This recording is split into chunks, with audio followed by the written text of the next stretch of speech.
warahmatullahi wabarakatuh. Bismillah, alhamdulillah, wassalatu wassalamu ala rasulillah wa ba'du. Jemaah salat subuh di Masjid Raya Sunan Al-Habsyi yang saya hormati, segenap pengurus takmir yang juga saya hormati. Alhamdulillah, di pagi hari ini kita masih diberikan kesehatan oleh Allah Subhanahu wa Ta'ala, juga diberikan kesempatan untuk bisa melaksanakan ibadah salat subuh secara berjamaah di masjid ini. Mudah-mudahan bentuk ibadah kita menjadi amal saleh yang diterima oleh Allah Subhanahu wa Ta'ala. Hadirin jamaah yang saya banggakan, yang saya hormati, senang bersyukur kepada Allah di pagi ini saya dipertemukan dengan orang-orang hebat, dipertemukan dengan orang-orang yang luar biasa, bersama-sama melaksanakan salat subuh berjamaah. Tadi sebenarnya sudah disinggung sedikit bagaimana hebatnya orang bisa melaksanakan salat subuh berjamaah di masjid. Oleh karenanya saya merasa bersyukur sekali bisa berkumpul dengan para jemaah sekalian. Alhamdulillah, pada kesempatan kali ini dalam hitungan tahun Hijriah kita sudah memasuki bulan Rajab, dengan artian 2 bulan lagi insya Allah kita akan memasuki bulan Ramadan. Bulan Hijriah yang menggunakan sistem orbit berputaran bulan pada bumi, sehingga disebut dengan bulan Qamariyah. Kemarin diawali tanggal 1 pada hari Kamis masuk bulan Rajab berdasarkan Ru'yatul Hilal. Jadi perhitungan bulan Ramadan insya Allah tidak sampai 2 bulan lagi. Di bulan Rajab inilah kita memasuki bulan yang sangat istimewa, bulan yang oleh Allah dimuliakan.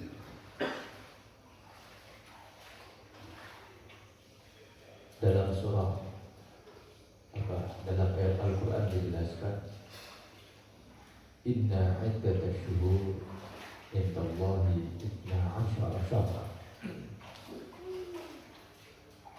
Yawma khalaqas samawati wal ardh minha arba'atun hurum.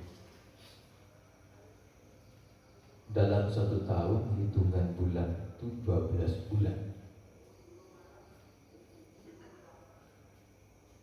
Dan Allah memuliakan sebagian dari yang 12 bulan itu. 4 di antaranya adalah bulan Rajab. Diperkuat dalam sebuah hadis, as-sanah 12 minha arba'atun hurum. Disebut dengan arba'atun hurum, 4 bulan yang dihormati oleh Allah. Ada yang menyatakan diharamkan. Maksud diharamkan itu pada bulan-bulan tersebut umat Islam pada khususnya dilarang melakukan hal-hal yang tidak baik, seperti di masa-masa dulu peperangan dan lain sebagainya. 3 di antara bulan tersebut beriringan, yaitu Dzulqa'dah, Dzulhijjah, dan Muharram. 1 tidak beriringan, artinya diapit antara bulan-bulan yang lain, yaitu bulan Rajab. Jadi secara nas Al-Quran, bulan Rajab termasuk bulan yang istimewa, termasuk bulan yang dimuliakan oleh Allah. Sehingga kebiasaan orang-orang Arab terdahulu pada bulan-bulan ini melakukan hal-hal yang positif dan yang baik dengan berbagai macam atau amaliyah-amaliyah yang tentunya dianggap baik.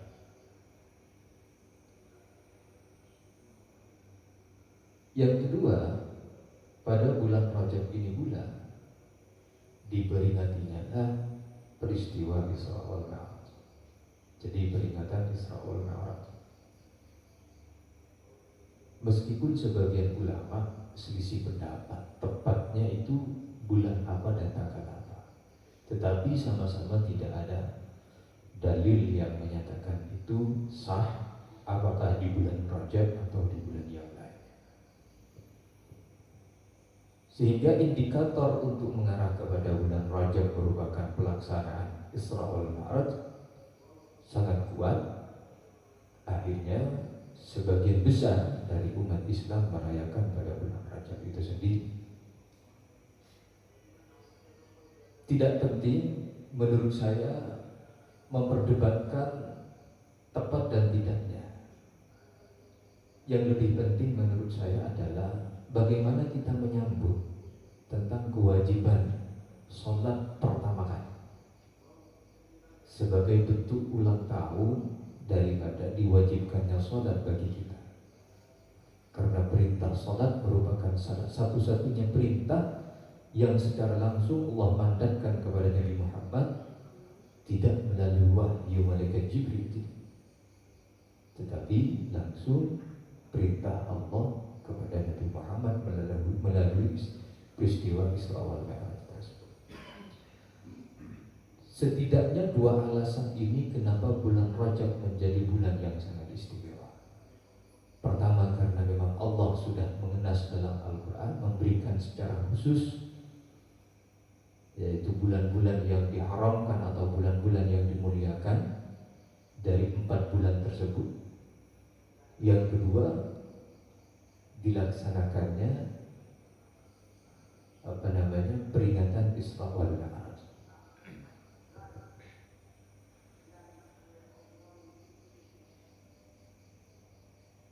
Hadirin jemaah sholat subuh yang saya hormati, sedikit saya ingin menyinggung masalah Isra wal Mi'raj. Peristiwa Isra wal Mi'raj ini merupakan sebuah peristiwa yang harus kita yakini, karena dalil nasnya langsung tertulis dalam Al-Quran. Allah menyampaikan informasi ini seraya berfirman, A'udzu billahi minasyaitonir rajim, Subhanalladzi asra bi'abdihi lailan minal masjidil haram ilal masjidil aqsa. Ulama banyak memberikan komentar tentang hal ini. Yang masyhur, mayoritas ulama memberikan komentar bahwa terjadinya Isra wal Mi'raj tersebut secara fisik dan secara rohani. Artinya memang betul-betul terjadi perjalanan baca secara fisik Rasulullah. Ada yang menyatakan tidak secara fisik tetapi secara rohani. Tapi ini pendapat yang sangat sedikit.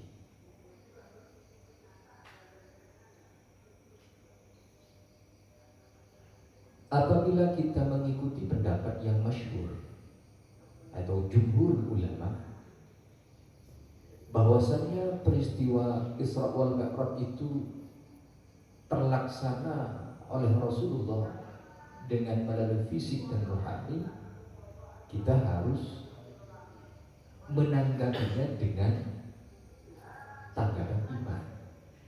Di sini kita butuh keimanan. Logika kayaknya kurang bermain.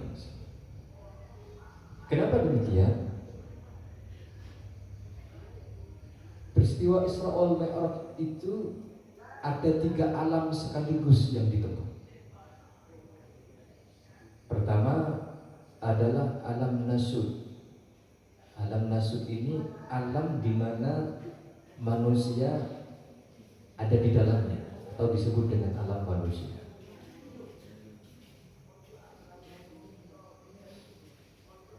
Rasulullah berangkat dari Masjidil Haram menuju Masjidil Aqsa itu disebut dengan alam nasib. Jadi alam manusia. Setelah nyampe di Masjidil Aqsa, translate sebentar, karena di Masjidil Aqsa Rasulullah sempat sholat. Naik sampai ke langit ketujuh, itu masuk dalam alam malakut, yaitu dimensi malaikat dan dimensi jin. Jadi alam manusia dengan alam malaikat itu berbeda, disebut dengan alam malakut.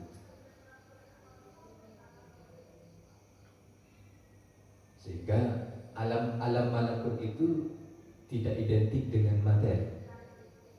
Jadi kalau alam nasib kita mau berangkat ke Surabaya membutuhkan pesawat, alam malakut itu tidak lagi, karena penghuninya non materi, jadi tidak membutuhkan fasilitas materi. Seperti apa? Ya kurang paham. Tapi memang ada makhluk-makhluk Allah yang luar biasa yang diberikan keistimewaan untuk bisa masuk ke dalam alam malakut. Ada. Jadi bukan cerita bohong ketika ada orang menceritakan kepada kita berangkat dari Indonesia ke Masjidil Haram dalam 1 jam. Di pagi berangkat, siangnya sudah nyampe di Indonesia lagi. Tidak logis dong. Kalau tidak logis, banyak hal-hal yang tidak logis. Di sini butuh keimanan, bukan logika yang dipakai. Logika kita off-kan dulu.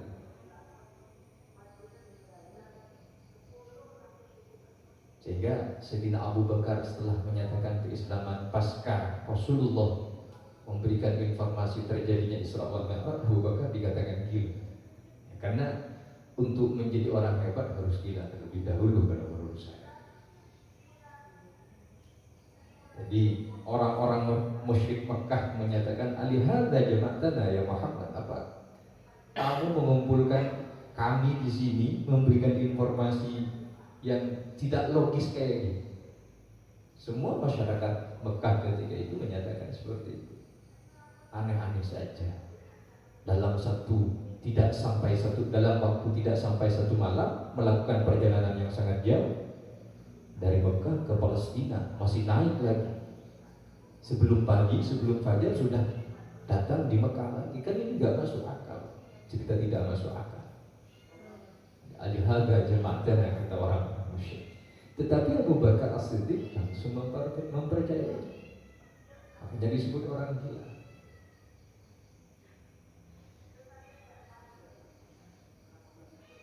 Naiknya Rasulullah dari langit ketujuh menuju Sidratul Muntaha itu sudah melalui alam lahud, alam ketuhanan. Di mana di alam lahud ini sudah tidak ada yang bisa menjangkau, bahkan malaikat pun tidak bisa. Malaikat pun tidak bisa. Kita tahu bahwasanya yang menyertai Rasulullah dalam peristiwa Isra wal Mi'raj ini malaikat Jibril. Tetapi malaikat Jibril tidak sampai kepada Sidratul Muntaha karena malaikat Jibril hanya ada dalam konotasi atau bagian alam malakut. Rasulullah menghadap Allah secara sendiri. Kenapa kok bisa? Allah yang menghendaki. Kalimatnya asra. Subhanalladzi asra. Jadi kalimatnya aktif di sini. Tidak lagi berupa sara yasri, tetapi asra yusri. Kalau dalam konteks ilmu nahwu itu disebut dengan muta'addi. Jadi fa'ala yaf'ulu bisa menjadi af'ala yuf'il. Kalau berjalan bisa menjadi diberjalan. Kalau maknanya bagus bisa berubah dibaguskan. Hasuna zaitun, Zaid bagus. Tetapi kalau soal ahsana zaitun bakra, maknanya sudah berbeda. Jadi asra bi'abdihi, Allah yang aktif. Ketika Allah sudah aktif, maka apa yang bisa menentang Allah? Enggak ada. Diawali dengan kalimat subhana, maha suci Allah yang telah menjalankan hambanya.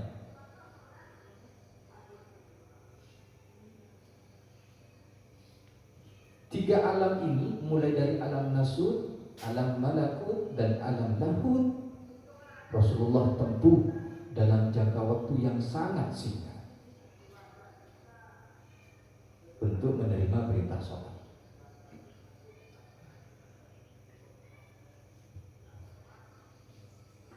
Nah, di sini seperti yang saya sampaikan tadi, harus diterima dengan iman.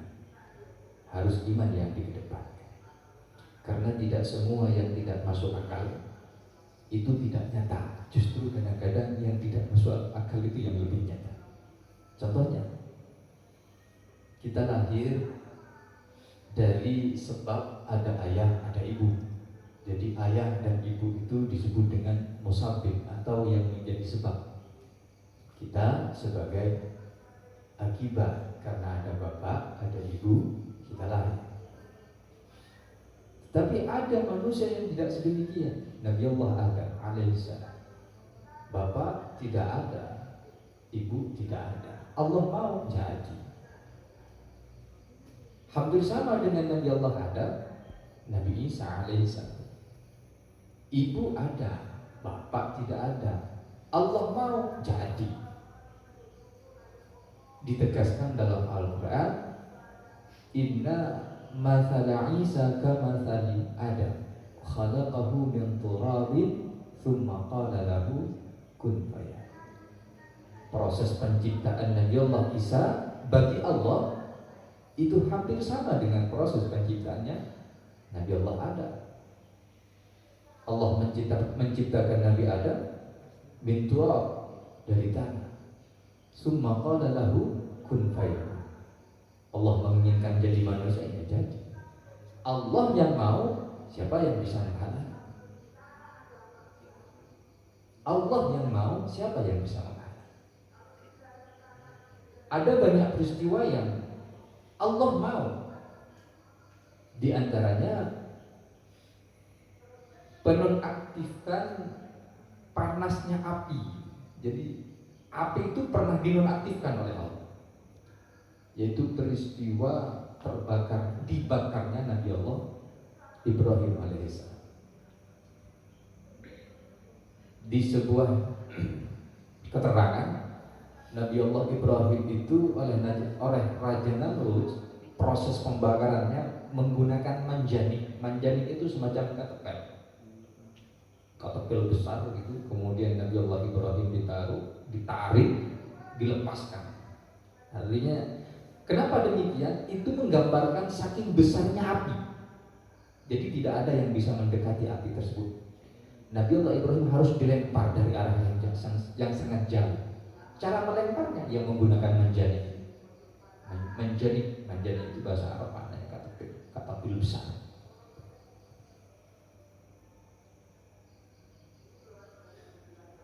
Alhamdulillah, Allah menghendaki api ketika itu libur dari manusia. Jadi pernah api itu libur itu pernah. Ya karena ada perintah dari Allah suruh libur waktu itu. Ya narukuni bardan, wahai api jadilah kamu dingin. Nah ini kan keluar dari sifat aslinya. Api kan panas. Oleh Allah diperintahkan untuk dingin. Wassalaman ala Ibrahim, berikan keselamatan kepada Nabi Allah Ibrahim. Tidak sehelai rambut pun yang terbakar. Kenapa demikian? Allah mau. Kalau Allah mau, apa yang tidak akan terjadi? Ada banyak hal, cerita-cerita yang Allah gambarkan di dalam Al-Quran, di mana itu sebagai alamah tanda bahwasanya iman kita, iman seseorang itu sangat dipentingkan untuk menjalankan syariat atau menjalankan agama, tidak melulu logika. Bagaimana cerita-cerita tentang alam mahsyar, cerita-cerita alam barzah dan lain sebagainya, itu tidak bisa kita logikakan. Baik jemaah yang saya hormati, kemudian di bulan Rajab ini pula kita dianjurkan melaksanakan amal-amal yang saleh, amal-amal yang baik. Di antaranya kita dianjurkan untuk memohon kepada Allah dengan mengucapkan doa, Allahumma barik lana fi Rajab wa Sya'ban wa ballighna Ramadan. Kemudian ada pertanyaan, dalilnya di mana Ustaz? Ini kan dalilnya dhaif. Baik, saya ingin menjelaskan dalam konteks orang berpuasa di bulan Rajab, dalilnya kan dhaif Ustaz. Orang melakukan amal di bulan Rajab, dalilnya kan dhaif Ustaz. Baik, saya ingin menjelaskan dalam literatur agama Islam ada tatanan-tatanan atau cara atau metode atau manhaj untuk menentukan sebuah dasar atau dalil, sehingga peringkat daripada dalil itu paling tidak ada 3. Berdasarkan ilmu hadis, peringkat ilmu hadis itu sendiri dikategorikan menjadi 3. Ada sahih, ada hasan, ada dhaif. Ulama sepakat dalam hujjatul hukmi, artinya untuk menentukan sebuah hukum haram dan tidaknya, boleh dan tidaknya, harus berlandaskan terhadap hadis yang kapasitasnya itu sahih atau hasan.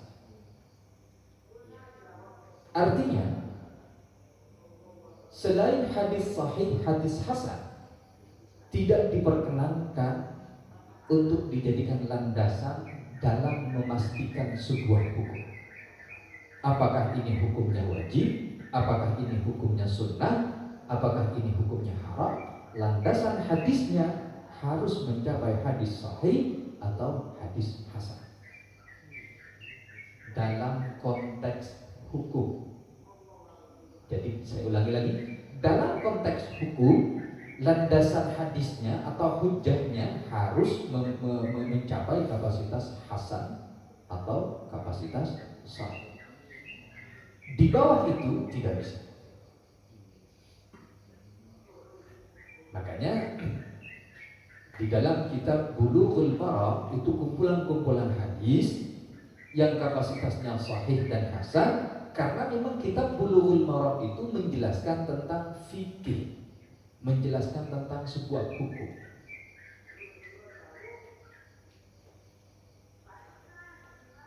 Ada lagi di Ibanatul Ahkam, kumpulan-kumpulan tentang ayat Al-Quran yang menjelaskan tentang hukum, hadis-hadis yang menjelaskan tentang hukum. Semuanya kapasitas hadisnya sahih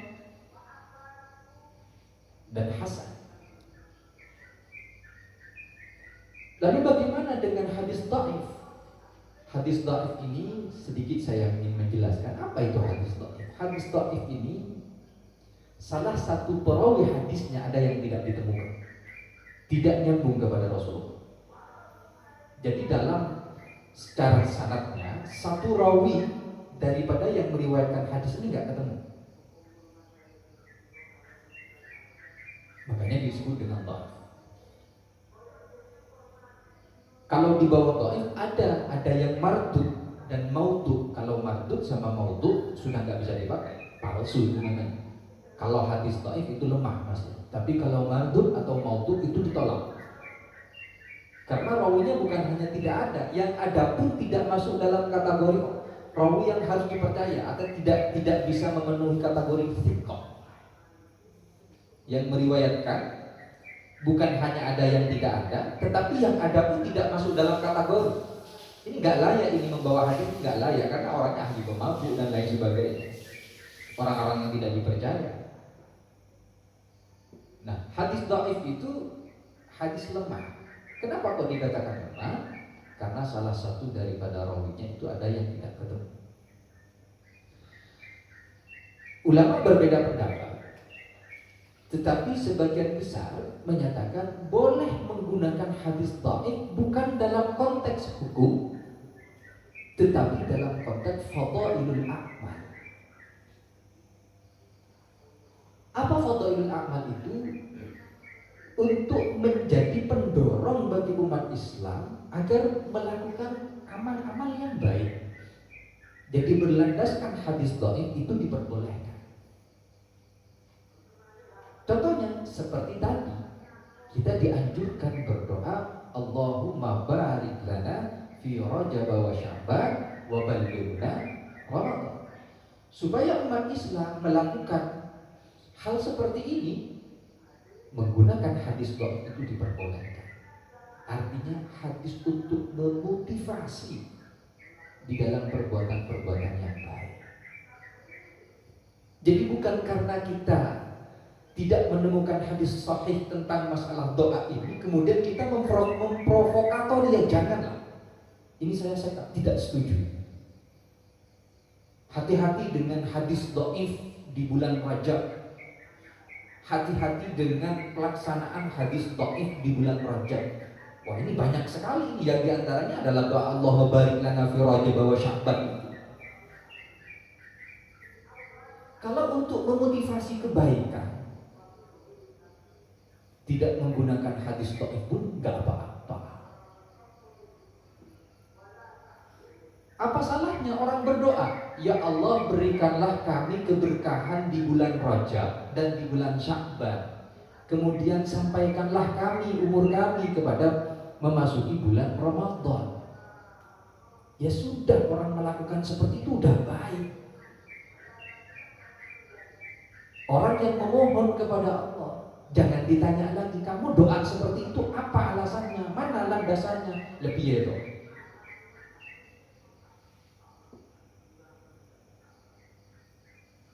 Tetapi ini kan tidak dianjurkan, tidak pernah dilakukan. Baik, kita mungkin bisa bahas di lain waktu tentang masalah itu. Bagaimana sahabat dulu pernah kedengaran oleh Rasulullah trompanya. Ada sahabat namanya Bilal bin Rabah itu. Sebelum meninggal sudah kedengaran trompanya di sorga. Heran Rasulullah, aneh Rasulullah. Dipanggil itu kan, wahai Bilal, kau aku dengar trompamu sudah kudengar di sorga. Apa yang kau lakukan? Tidak ya Rasulullah, saya tidak melakukan apa-apa. Tetapi saya melazimkan sholat 2 rakaat setiap kali wudhu. Jadi setiap kali wudhu saya sholat 2 rakaat ya Rasulullah. Oh, mungkin faktor itu Allah memberitahu saya, trompamu, sandalmu saya dengar. Padahal Rasulullah nggak pernah ngajarin, nggak ada, malah hadisnya nggak ada. Sholat 2 rakaat setelah wudhu itu nggak ada. Hanya Bilal bin Rabah yang melakukan itu. Sholat 2 rakaat setelah wudhu, wong sholat 2 rakaat sebelum sholat yang rawatib aja kita jarang melakukan seperti itu. Baik, kemudian mengenai puasa. Puasa di hari-hari tertentu. Baik, kita sepakat itulah dasarnya toh. Tetapi apakah orang yang melakukan puasa di bulan Rajab atau bulan-bulan yang lain kita harus dipertanyakan? Saya kira jangan. Masyarakat kita melakukan puasa itu sudah baik daripada tidak berpuasa. Kalau ditanya kenapa kamu puasa di bulan ini, kalau saya simpel saja jawabannya, latihan. 2 bulan lagi Ramadan. Kalau nggak latihan dari sekarang, khawatir saya nggak kuat. Nggak usah pakai landasan-landasan yang bersifat hukum. Memang iya, Kami tidak menemukan tentang hadis sahih atau hadis hasan sekalipun yang menunjukkan tentang puasa. Tapi jangan diprovokatori. Orang yang puasa di bulan Rajab kok diprovokatori? Logis nggak? Bahkan saya menemukan hadis sahih. Ada sahabat Jundub pernah menghadap Rasulullah, tanya, wahai Rasulullah, amal apa sih yang baik ya Rasul? Ayul a'mal afdal. Rasulullah menjawab, al-imanu billah, iman kepada Allah. Wa aqrab, memerdekakan budak yang seperti apa yang lebih utama ya Rasulullah? Allah menjawab, anfasuha wa 'alaha qimatan. Tentunya budak yang bagus dan yang mahal. Jundub ini memang banyak tanya. Pada akhirnya, ya Rasulullah, saya tanya seperti itu, nggak punya budak sih, saya miskin. Pada akhirnya, lalu apa yang harus saya lakukan ya Rasulullah dengan keberadaan saya seperti ini? Kata Rasulullah, takuffu syarraka 'anin nas, fa innaha shadaqatun minka ilaik. Takuffu syarraka 'anin nas. Kamu nggak nyakiti orang, itu sedekah buat kamu. Kamu nggak nyakiti orang. Takuffu syarraka 'anin nas. Tidak menyakiti melalui lisanmu, tidak menyakiti melalui perbuatanmu, fa innaha shadaqatun minka 'ala nafsika. Itu sedekah, amal baik, amal yang mempunyai kualitas pahala dari Allah sama dengan sedekah dari kamu untuk kamu. Artinya mengeluarkan sedekah dari dirinya sendiri dikembalikan kepada dirinya sendiri. Muttafaqun alaih. Hadisnya muttafaqun. Secara logika, dengan hanya tidak menyakiti saja itu sudah berpahala. Apalagi kita melakukan sebuah puasa, melakukan doa, melakukan ritual-ritual yang menurut saya itu baik.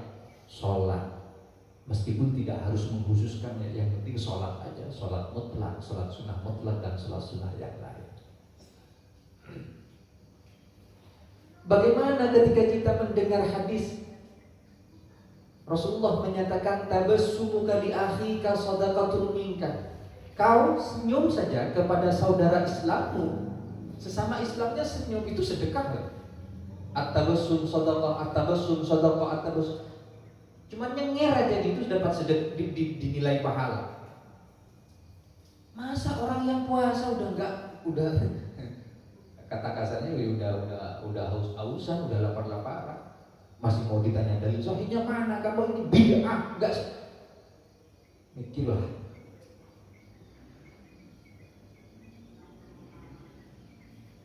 Ketika agak syariat Islam harus dianalogikan seperti itu, kekakuan agama Islam itu nampak sekali. Kasihan, orang kasihan. Banyak orang yang menggagalkan ingin melakukan ibadah gara-gara pertanyaan seperti itu. Jangan jadi provokator. Oke lah, kita sepakat ini landasannya nggak kuat. Tetapi apakah dengan landasan tidak kuat mereka mau melakukan dilarang? Apakah seperti itu dalam konotasi beragama? Tidak.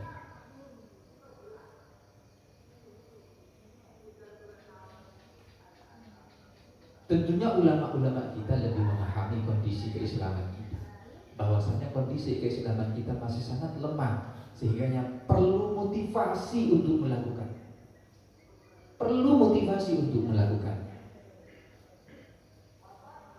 Kan berbohong seperti itu. Ada salah satu konteks bohong yang diperbolehkan oleh Allah. Tidak semuanya bohong diharamkan. Banyak contohnya. Dalam pelajaran usul fiqh diberi contoh begini. Ada orang yang lari karena mau dibunuh. Kebetulan yang mau dibunuh lari ke rumah kita. Kita tanpa tahu apa permasalahannya, yang jelas itu mau dibunuh ketika itu juga. Maka dalam konteks seperti ini kita diperbolehkan bohong. Kalau ada orang tanya, di mana orang yang saya cari? Anda boleh bohong. Tetapi kalau jujur, mati itu orang. Dalam konteks hukum Anda juga kena pidana. Ada banyak contoh yang diberikan ulama dalam masalah ini, diperbolehkannya bohong. Jadi kadang-kadang memang kita bohong ya, kadang-kadang kita memang guyon. Kalau ala Rasulullah itu guyon bukan bohong, guyon. Ada hadis sahih menyatakan begini, nenek-nenek tua tanya, ya Rasulullah apakah saya masuk surga? Ah, nggak ada nenek-nenek di surga. Nangis si nenek-nenek. Ada nenek-nenek tanya, ya Rasulullah apakah saya nanti masuk surga? Rasulullah jawab, nggak ada nenek-nenek di surga. Kan betul. Tapi dengan nada guyon. Maksudnya nanti orang masuk surga itu sudah semuanya muda, tidak ada nenek-nenek. Hadirin jamaah subuh yang saya hormati,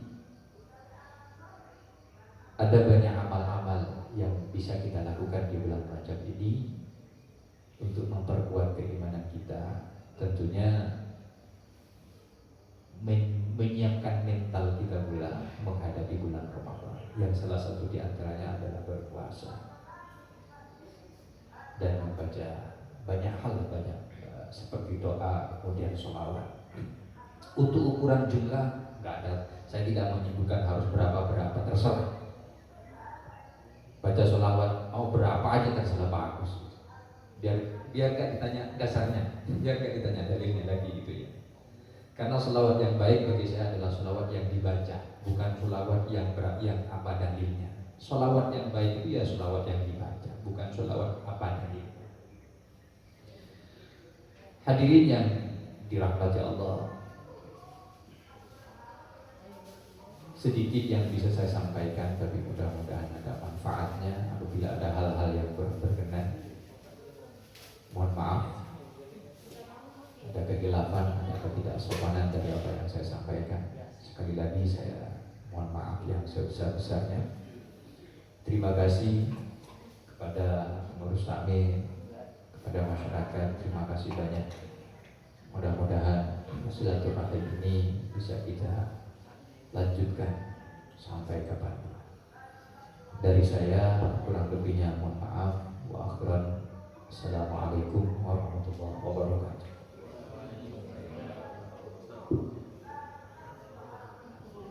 Bismillahirrahmanirrahim. Alhamdulillahirabbil alamin. Alhamdulillahi ni'mahu li kafi muzili ya rabbana lakal hamdu wa la ilaha illa anta sultanik. Allahumma shalli ala Muhammad wa ala sayyidina Muhammad. Allahumma barik lana fi Rajab wa Sya'ban wa ballighna Ramadan. Allahumma barik lana fi Rajab wa Sya'ban wa ballighna Ramadan. Allahumma barik lana fi Rajab wa Sya'ban wa ballighna Ramadan. Allahumma sallimna wal muslimin wa afina wal muslimin وانصرنا والمسلمين واكفنا شر مصائب الدنيا والدين يا محاول الاحوال حول حالنا الى احسن الاحوال ويا قاضي الحاجه اللي حوالينا يا الله من حوائج الدنيا والاخره يسر لنا امورنا امور الدنيا والاخره برحمتك يا ارحم الراحمين ربنا ظلمنا انفسنا وان لم تغفر لنا وترحمنا لنكونن من الخاسرين وتب علينا انك انت التواب الرحيم ربنا توفنا مسلمين وكنا الصالحين ربنا هب لنا من ازواجنا وذريتنا قرة اعين واجعلنا للمتقين اماما ربنا اتنا في الدنيا حسنه وفي الآخرة حسنة وقنا عذاب النار صلى الله على سيدنا محمد وعلى آل سيدنا محمد والحمد لله رب العالمين.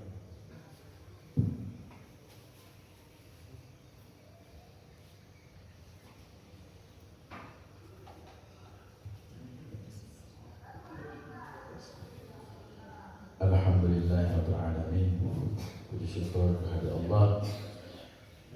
Terima kasih sebesar-besarnya kepada Ustaz Irfan yang telah memberikan kita tambahan ilmu, tambahan wawasan, dan semoga ini semakin memberikan kemantapan kepada kita, motivasi bagi kita untuk menyiapkan diri menuju bulan yang selalu kita tunggu bersama, yaitu bulan suci Ramadan, yang insya Allah sudah disampaikan kurang dari 2 bulan sudah kita sambut. Dan tentu dalam rangka masuk ke bulan suci Ramadan ini perlu persiapan-persiapan, yang salah satunya adalah banyak beribadah, menambah ibadah kita, menambah kedekatan kita kepada Allah Subhanahu wa taala pada bulan Rajab dan Sya'ban ini. Baiklah Bapak Ibu sekalian yang dirahmati Allah, alhamdulillah acara kita dapat berjalan dengan lancar.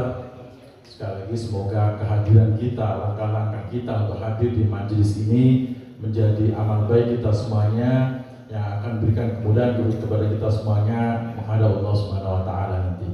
Amin ya rabbal alamin. Baik, Bapak Ibu semuanya, para jamaah, marilah kita tutup majelis kita pada pagi hari ini dengan baca hamdalah bersama Alhamdulillahirabbil alamin, dan juga kita tutup dengan doa kafaratul majlis. Subhanakallahumma wa bihamdika asyhadu an la ilaha illa anta astaghfiruka wa atubu ilaik. Demikian dari saya, mohon maaf apabila ada kekurangan. Billahi taufiq wal hidayah. Wassalamualaikum warahmatullahi wabarakatuh. Bapak Ibu, monggo apa yang ada dinikmati, itulah yang bisa kami siapkan. Ibu Bapak semuanya,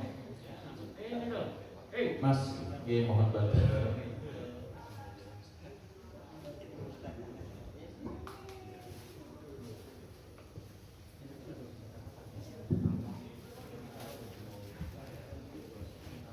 Monggo dibagi-bagi kopinya biar hangat.